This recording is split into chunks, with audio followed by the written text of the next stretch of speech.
Hi అండి, నమస్తే. Welcome to my channel smart NITI vlogs. ఈరోజు ఒక మంచి రెసిపీ అనమాట. కోడిగుడ్డు ఎండు రొయ్యలు అనమాట. చాలా టేస్ట్గా ఉండే కర్రీ. మీరు ఎంతమందికి ఫేవరెటో నాకు కామెంట్ చేయండి. చాలా సింపుల్గా ఎలా ప్రిపేర్ చేసుకోవాలో ఇప్పుడు చూసిద్దాం. ఎండు రొయ్యలు తీసుకోవాలండి. ఫస్ట్ ఎండు రొయ్యలు కొన్ని తీసుకున్న తర్వాత వాటికి ఈ విధంగా తలలు తీసేసుకోవాలి. అండ్ ఆ తల తోక రెండు కూడా నీట్గా తీసేసుకోవాలండి. ఇదే చాలా టైం ప్రాసెస్ అనమాట. సో ముందుగా మనం ప్రిపేర్ చేసుకోవాలనుకునేటప్పుడు తీసి ఉంచేసుకున్నా పర్వాలేదు. మనకి ఈ విధంగా తీసుకోకపోతే కర్రీ అనేది అంత టేస్ట్ అనిపించదండి. ఇవి తీస్తేనే కర్రీ చాలా టేస్ట్గా ఉంటుంది.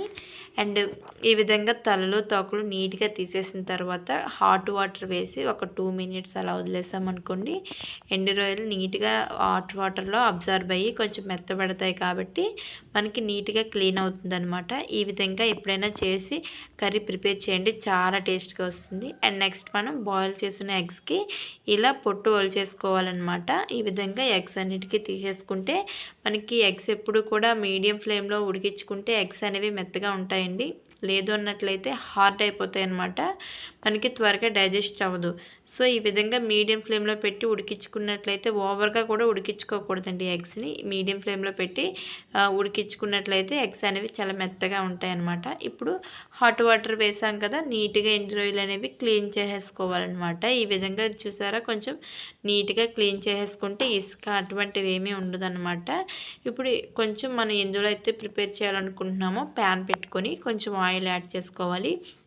ఆయిల్లో 1/2 టీ స్పూన్ పసుపు, 1/2 టీ స్పూన్ కారం యాడ్ చేసుకున్న తర్వాత మనం ఎగ్స్ అనేవి తీసి పెట్టుకున్నాం కదా, తొక్కవలిచి పెట్టుకున్నాం కదా, ఎగ్స్ అనేవి ఇందులో వేసుకొని ఫ్రై చేసుకోవాలన్నమాట. నేను ఆయిల్ అనేది వేగకుండా వేసేస్తాను, బట్ అలా కాదు. ఆయిల్ అనేది కొంచెం బాగా హీట్ అయిన తర్వాత ఎగ్స్ అనేది వేసి ఫ్రై చేసుకుంటే మనకి ప్యాన్కి ఎగ్స్ అనేవి అంటుకోకుండా వచ్చేస్తాయి అన్నమాట. ఈ విధంగా ఎగ్స్ కూడా ఫ్రై చేసి తీసేసుకున్న తర్వాత అదే ఆయిల్లో మనం ఎండు రొయ్యలు అనేది కడిగి పక్కన పెట్టుకున్నాం కదా, ఎండు రొయ్యలు కూడా ఫ్రై చేసుకోవాలి. ఇవి కూడా నీట్గా ఫ్రై చేసుకుంటే కర్రీలోకి చాలా టేస్ట్గా ఉంటుందండి. చాలామంది ఫ్రై చేయకుండా కూడా వేసుకుంటారు, మీ ఇష్టం. బట్ ఈ విధంగా ఫ్రై చేసి మనం కర్రీ ప్రిపేర్ చేసామనుకోండి, కర్రీ అనేది చాలా టేస్ట్గా ఉంటుంది. మనం ఇంకో ఎండు రొయ్యలు కూడా వేరే బౌల్లోకి తీసేసుకోవాలన్నమాట. ఇప్పుడు ఇదే ఆయిల్లో మనం కర్రీ అనేది ప్రిపేర్ చేసుకోవచ్చు. మీరు ఒక్కసారైనా ఈ విధంగా ట్రై చేయండి. కోడిగుడ్లు ఎండు రొయ్యలు చాలా టేస్ట్గా వస్తుందండి. పెద్ద ప్రాసెస్ కూడా ఏం కాదు, చాలా సింపుల్గా ప్రిపేర్ చేసుకోవచ్చు. ఇప్పుడు ఏంటంటే మనం అదే ప్యాన్లో 2 మీడియం సైజ్ ఆనియన్స్, పచ్చిమిర్చి కూడా సన్నగా తరిగేసుకొని ఆయిల్లో యాడ్ చేసేసుకోవాలన్నమాట. ఆనియన్స్ కూడా బాగా ఫ్రై అవ్వనివ్వాలి.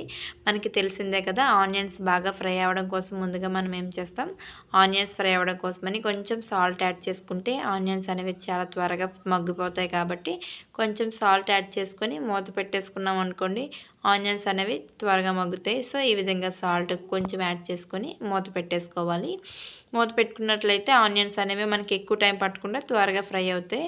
ఆనియన్స్ ఫ్రై అయిన తర్వాత ఇందులోనే ఫ్రెష్గా దంచిన అల్లం వెల్లుల్లి పేస్ట్ అనేది 1 స్పూన్ అనేది యాడ్ చేసేసుకోవాలి. అల్లం వెల్లుల్లి కూడా పచ్చివాసన పోయేంత వరకు బాగా ఫ్రై చేసుకున్న తర్వాత అందులోనే 2 మీడియం సైజ్ టొమాటోలు చిన్నగా కట్ చేసుకొని టొమాటోలు కూడా యాడ్ చేసేసుకోవాలి.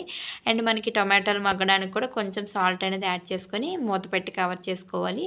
మనం సాల్ట్ అనేది ఆనియన్స్ మగ్గడం కోసం, టొమాటో మగ్గడం కోసం యాడ్ చేస్తున్నాం కాబట్టి సాల్ట్ అనేది అడ్జస్ట్ చేసుకుంటూ యాడ్ చేసుకోవడం బెటర్. సో ఈ విధంగా మనకి స్మాష్ చేసుకోవాలన్నమాట టొమాటో అండ్ ఆనియన్స్ కూడా. ఎందుకు అంటే మన కర్రీ తినేటప్పుడు మనకి ప్యూరీలా ఉండాలన్నమాట. ఈ పల్పులు అవి తగలకుండా ఉండాలంటే నీట్గా స్మాష్ చేసుకుంటే ఉడికిపోతుంది కదా, చక్కగా మెత్తగా అయిపోతుంది. నెక్స్ట్ బాగా కలిపిన తర్వాత 1/2 టీ స్పూన్ పసుపు, 1 టీ స్పూన్ కారం and 1 teaspoon garam masala add చేసేసుకోవాలి ఇందులోని. ఇవి బాగా కలిపిన తర్వాత ఎండు రొయ్యలు కూడా ఇందులో వేసుకొని ఎండు రొయ్యలకు కూడా బాగా పట్టేంతలాగా ఉప్పు కారం అది వేసాం కదా, బాగా ఎండు రొయ్యలకు పట్టే విధంగా కలుపుకోవాలి.